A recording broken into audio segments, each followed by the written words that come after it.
Hello friends, आप देख रहे हैं class 10th math NCERT book exercise 1.2 का क्वेश्चन नंबर 1। लिखा है निम्न संख्याओं को अभाज्य गुणनखंड के गुणनफल के रूप में व्यक्त कीजिए। इसमें फर्स्ट और सेकंड पार्ट मैंने आगे की वीडियो में बता रखा है। इसके बाद थर्ड पार्ट बताया जाएगा। थर्ड जो कह रहा है 3825 के अभाज्य गुणनखंड के गुणनफल के रूप में हमें व्यक्त करना है। तो 3825 यहाँ लिख लिया। 3825 के अभाज्य गुणनखंड निकालेंगे तो 3825 ये 2 से डिवाइड नहीं होगा, 3 से डिवाइड हो जाएगा। 3 एकम 3, 3 दूनी 6, 2 इधर गया 22, 3 सत्ते 21, 1 इधर गया 15 और 3 पंजे कितने होते हैं 15।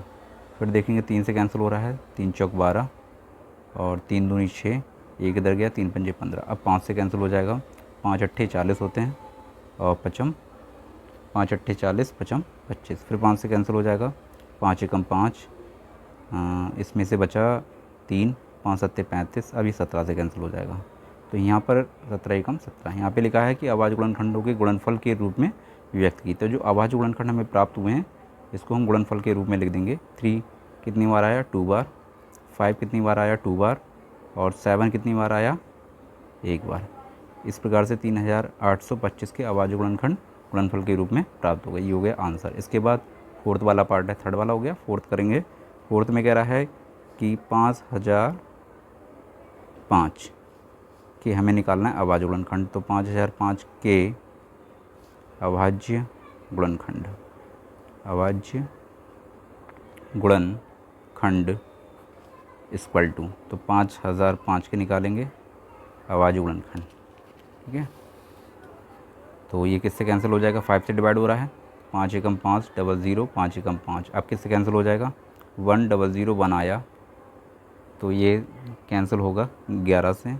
तो 11 का पहाड़ा 100 में देखेंगे, 11 99, 1 बचेगा, 11 हो गया, 11 एकम 11।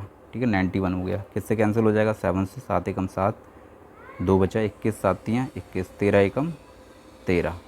इस प्रकार से 5005 के अभाज्य गुणनखंड हमें प्राप्त हुए।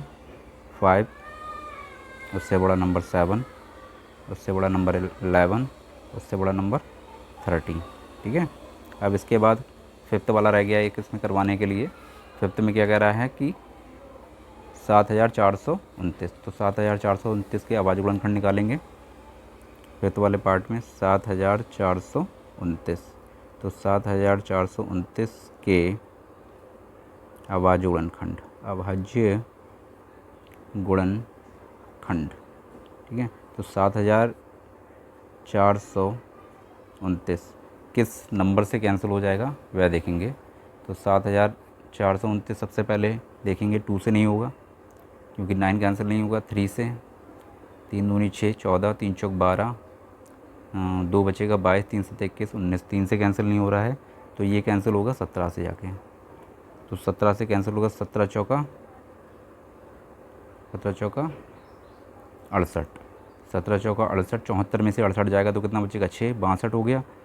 अब 17 का टेबल देखेंगे, 17 का पहाड़ा 62 में कितनी बार जाएगा, 3 बार।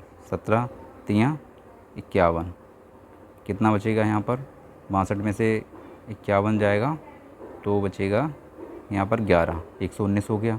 अब 17 नीमा 17 सत्ते 119। अब ये 437 आ गया। ये किस नंबर से कैंसिल होगा, 2 से नहीं जाएगा, 3 से भी नहीं जाएगा, 5 से भी नहीं जाएगा, ये कैंसिल होगा 19 से। तो 19 दूनी 38 होते हैं। 43 में से 38 जाएगा, कितना बचेगा 5, 7 5 और 7 57 हो गया। तो 19 3 57। अब ये 23 बचा 23, तो 23 के ही टेबल से कैंसिल होगा। 23 एकम 23। तो 7429 के अभाज्य गुणनखंड प्राप्त हुए हमें 17 19 23। तो 17 इंटू 19 और इंटू 23। इस प्रकार से तीनों पार्टों के हमें गुणनखंड प्राप्त हुआ। वीडियो देखने के लिए चैनल के लिए सब्सक्राइब करें, लाइक करें और कमेंट्स लिख के बताएं कि क्वेश्चन आपको कैसा लगा। Thanks for you so much.